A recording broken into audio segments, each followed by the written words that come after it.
तो फ्रेंड्स, आज का क्लास 10 का चैप्टर नंबर 5 अरिथमेटिक प्रोग्रेशन आज इंट्रोडक्शन कराऊंगा। नेक्स्ट क्लास में इस चैप्टर का वीडियो लाऊंगा। आपका दे रखा है हमारे सीरीज होती है, मान लीजिए 1 3 5 7 and 9 and that dash code आता है। तो जो ये फर्स्ट है that is called first number, जिसे हम ए से रिप्रेजेंट करते हैं। इसे कहते हैं ए से रिप्रेजेंट करते हैं, A is represented and D is the common difference. D is the common difference, D common difference आता है जिसका फॉर्मूला आ जाता है A2। सेकंड टर्म में से फर्स्ट टर्म लेस कर दिया जाए, ठीक है, A3 में से A2 लेस कर दिया जाए तो मेरा कॉमन डिफरेंस आता है। कॉमन डिफरेंस हो गया। इसके बाद होता है AN कह लीजिए या L कह लीजिए, जो हम लिखते हैं लास्ट टर्म, और जिसे हम जनरल टर्म भी कहते हैं। क्या कहते हैं? General term. जिसे हम क्या कहते हैं? जनरल टर्म कहते हैं।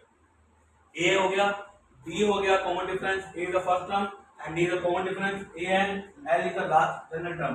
ठीक है, अब आते हम हमारी इक्वेशन पे।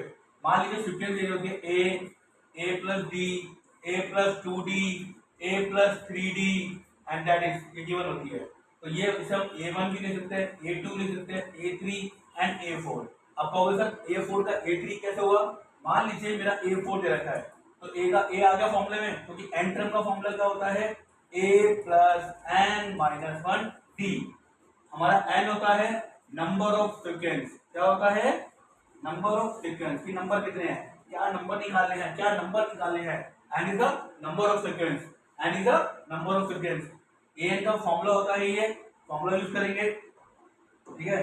उसके बाद होता है फॉर्मूला ए प्लस एन माइनस 1 डी दे रखा है, ठीक है। ए का ए है, कुछ नहीं गिवन। एन मेरा यहाँ पर क्या था? 4, 4 में से 1 घटाया, कितना हो गया आपका? ए प्लस 3d आ गया, ए प्लस 3d। एक टर्म कम हो जाएगा। अगर मैं यहाँ पे 11 टर्म निकालता हूँ तो ए प्लस 10d हो जाएगा। ए 21 निकालता हूँ तो ए प्लस 20d हो जाएगा। That is the total terms कैसे निकालते हैं, नंबर ऑफ टर्म्स कैसे निकाला जाता है, ठीक है जी। अच्छा जी, उसके बाद आता है मिडिल टर्म्स। आपका मिडिल टर्म्स आएगा, वो बताऊंगा मैं आपको। और इसका होता है सम ऑफ टर्म। पहले सम ऑफ टर्म देख लेते हैं। सम ऑफ टर्म को ऐसा से लिखा जाता है, जिसका फॉर्मूला होता है n/2 ब्रैकेट में 2a plus n minus 1d, ये लिखा जाता है। और Sn का फॉर्मूला एक और होता है n/2 a प्लस an। जब हमें an गिवन हो, जिसे हम LP कहते हैं, लास्ट टर्म भी कहते हैं, ये दिया और कमी करना है। ये हमारा इसका इंट्रोडक्शन है, इसका चैप्टर नंबर 5 अरिथमेटिक प्रोग्रेशन का। इसमें मिडिल टर्म आता है और आपका एपी आती है। जैसे हमारे कंसेक्यूटिव एपी कहता है, वो कंसेक्यूटिव एपी कहता है। आपके कोई नंबर है कंसेक्यूटिव में है लगातार, जैसे हमारे A B and C are in consecutive number, तो हम क्या करेंगे?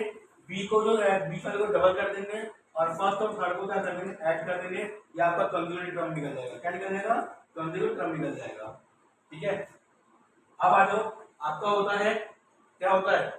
आप में निकालते हैं मिडिल टर्म। एक मिडिल टर्म निकाला जाता है, मिडिल टर्म। मिडिल टर्म का फॉर्मूला क्या होता है बच्चे? अगर इवन नंबर है तो n/2, और अगर ये ऑड नंबर है तो n/2 प्लस 1। ये इवन नंबर के लिए होगा और ये ऑड नंबर के लिए होगा मिडिल टर्म। पहले आपको n की वैल्यू निकाली जाएगी, आपकी an से निकाल सकते हैं, Sn से निकाल सकते हैं। आपकी ऑड टर्म और इवन नंबर n के नंबर के बाद में आपका मिडिल टर्म निकल जाएगा। ये आपकी सारी अरिथमेटिक प्रोग्रेशन है, बहुत आसान एक्सरसाइज है। इसको हम करेंगे और हमारी वीडियो आते रहिए, देखते रहिए, सब्सक्राइब कीजिए, लाइक कीजिए और मुझे बढ़ावा दीजिए, जिससे मैं और अच्छी वीडियो और आसान तरीके से आपको समझाऊं। धन्यवाद। देखा बनेगी वीडियो।